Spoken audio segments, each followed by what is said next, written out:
नमस्कार दोस्तों, मैं हूं अभिषेक कुमार और आप देख रहे हैं पावर ऑफ वर्ड्स। वैज्ञानिकों की एक रिपोर्ट के अनुसार 12,000 साल पहले मनुष्य की गतिविधियां ज्यादा नहीं थी, पर मनुष्य ने पिछले 10,000 सालों में पृथ्वी को बहुत नुकसान पहुंचाया। 12,000 साल पहले मात्र 27% ही पृथ्वी का वो हिस्सा था जो अनछुआ था, पर पिछले 10,000 सालों में यह घटकर 19% हो गया है। यह बहुत बड़ा उदाहरण है कि आज कैसे हमने पृथ्वी को नष्ट करने की तैयारियां कर ली है। सबसे महत्वपूर्ण संसाधन जल का सबसे बड़ा आधार आज दुनिया में फिक्स डिपॉजिट के रूप में हिमखंड है।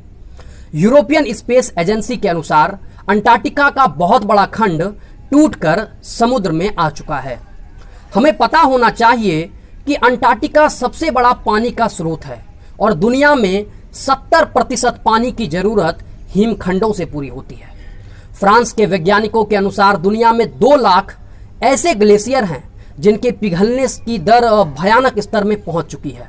आने वाले समय में समुद्र तल अप्रत्याशित रूप से बढ़ जाएंगे और यह सबसे बड़ा खतरा उन देशों को होगा जो समुद्र के किनारे बसे हैं। हम पानी के अपने सबसे बड़े फिक्स डिपॉजिट को तेजी से खोने जा रहे हैं और यह एक बहुत ही गंभीर संकेत है। अब समुद्र को देखिए, मनुष्य जनित कचरा इसे लगातार दूषित कर रहा है। 13 करोड़ मैट्रिक टन कचरा केवल 2019 में समुद्रों में हमने डाल दिया। इस वर्ष हमने जो भी प्लास्टिक का उत्पादन किया था उसमें से 35% जला दिया, 31% लैंड फिलिंग में डाल दी और 19% हिस्सा समुद्रों में बहा दिया। इससे मानसून पर प्रतिकूल प्रभाव तो पड़ेगा ही, साथ ही अन्य समुद्री जीवों का जीना भी दूभर हो जाएगा। वैज्ञानिकों के अनुसार समुद्र में 400 डार्क जोन बन गए हैं, यानी इन इलाकों में समुद्र के प्रदूषण के कारण कोई जीवन नहीं बचा है।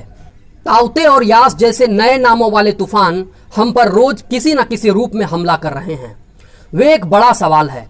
यह सब मनुष्य के अतिक्रमणों का परिणाम है।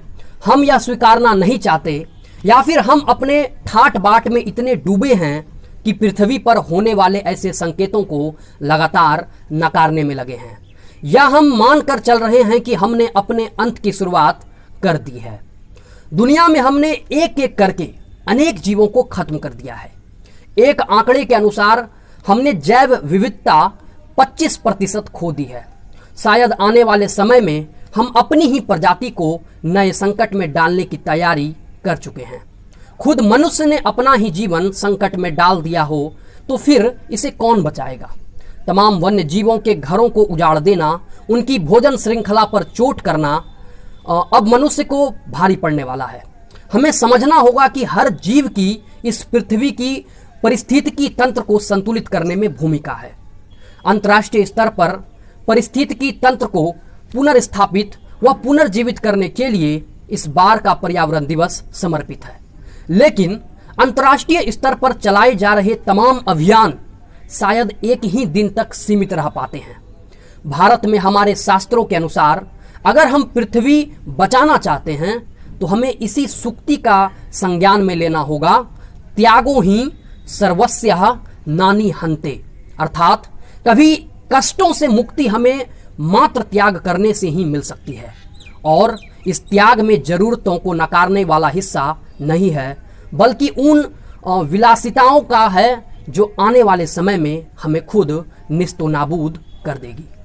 दोस्तों, आपकी इस विषय पर क्या राय है कमेंट में जरूर बताएं। अगर आपने अभी तक हमारे इस चैनल को सब्सक्राइब नहीं किया है तो सब्सक्राइब कर ले। वीडियो को देखने के लिए बहुत बहुत